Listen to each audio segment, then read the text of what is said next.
अब bank chequebook की जरूरत नहीं होगी, क्योंकि चेक काट कर भुगतान करने की आपको नौबत ही नहीं आएगी।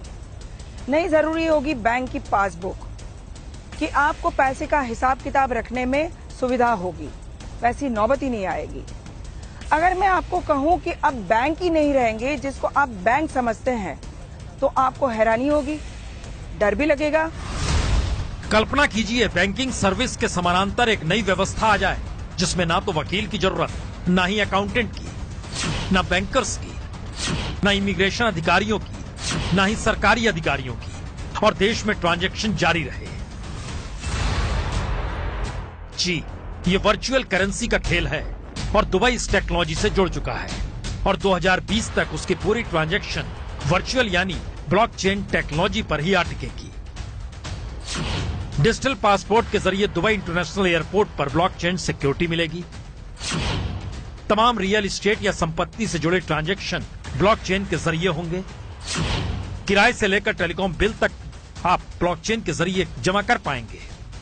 और अक्टूबर में तो दुबई ने अपने नागरिकों के लिए क्रिप्टो करेंसी जारी की, जो ई कैश यानी डिजिटल कैश है।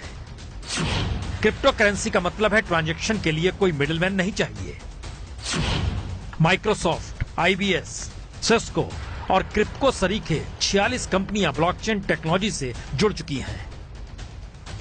और अब असल सवाल है कि आखिर इसकी जरूरत दुबई को ही क्यों पड़ी, और क्या भारत भी आने वाले वक्त में इसी रास्ते पर जाने की तैयारी कर रहा है। दुबई का कहना है उसने तकरीबन 1 करोड़ दस्तावेजों को ब्लॉकचेन टेक्नोलॉजी में डाल दिया है, जिससे दुबई ने 2.5 करोड़ लोगों के काम के घंटे बचा लिए और $1.5 मिलियन टैक्स भी बचा लिया। और दुबई के डायरेक्टर जनरल डॉक्टर आयशा बिन बिशर के मुताबिक उनका मिशन है दुबई दुनिया में सबसे अलग हो, एक लिहाज से हैप्पीएस्ट सिटी ऑफ अर्थ हो, जहां कोई कागजी काम ना हो तो फिर फ्रॉड भी ना हो। और दुबई का टारगेट 2020 का है, और भारत भी क्या 2020 तक इस दिशा में बड़े पैमाने पर बढ़ना चाहता है। ब्लॉकचेन का मतलब साफ है, ना ही रहेगी बैंक, ना ही रहेंगे बैंकर, ना ही रहेंगे मिडलमैन जो आपको ट्रांजैक्शन में मदद करते हैं। यानी एक ऐसी वर्चुअल व्यवस्था जिसमें बागडोर होगी सरकार के हाथ में, वही रखेगी आपके पाए पैसे का हिसाब। बैंकर गायब यानी रोजगार गायब। तो आखिरी सवाल यही है, क्या ये भारत जैसे लोकतांत्रिक देश में संभव है, या फिर भारत भी इसकी तैयारी कर रहा है और आने वाले वक्त में कोई मिडिल मैनेजमेंट जॉब रहेगी नहीं। यह सिर्फ एक सवाल है, पर इसकी गंभीरता इससे भी समझी जा सकती है अगर भारत में असमानता चरम पर है, हालातों ने 1921 वाली स्थिति को पकड़ लिया है, तो फिर कई थ्योरियां हैं। मसलन असमानता बढ़ेगी तो समाज में असंतोष बढ़ेगा।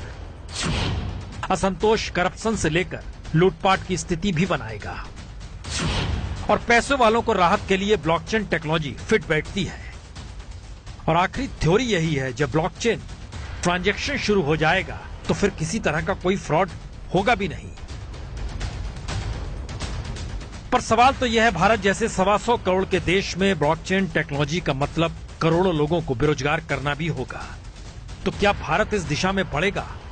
हो सकता है, क्योंकि जिस रास्ते मोदी सरकार निकली है उसमें हर पैसे पर निगाह सरकार रखना चाहती है, डिजिटल भारत बनाना चाहती है, फ्रॉड से भारत परेशान है। तो ऐसे में रास्ता यही बचता है जिसे दुनिया अपना रही है। ये है ABP न्यूज, आपको रखे आगे।